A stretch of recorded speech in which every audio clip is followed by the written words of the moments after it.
77.9 million millennials were born between 1980 and 2000. They are the largest generation in America's history.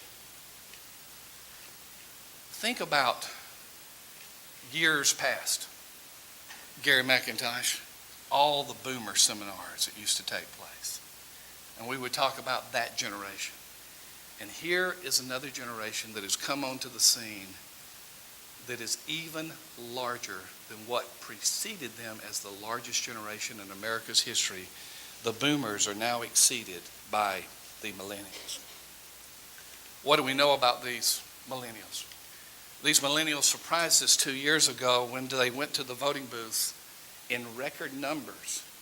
And we would not have President Obama as our president today had they not done so by a percentage of 66 to 32%. The millennial generation voted for Obama.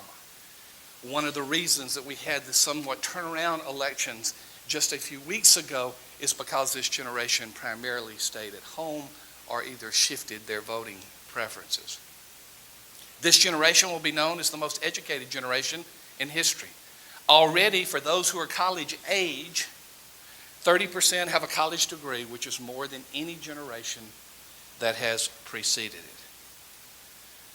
They have common experiences, but the one of which they speak the most, and by the way, our study was on the older millennials, those born between 1980 and 1991, because the younger millennials at the time of our study were only 9 and 10 years old. And so we studied the older millennials. They said their single most common experience, even if they did not have the greatest recollection of it, was September 11, 2001.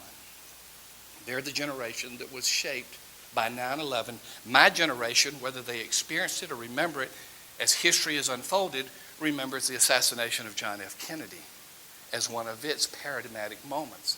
This generation speaks of 9/11 as one of the moments that has imprinted their generation.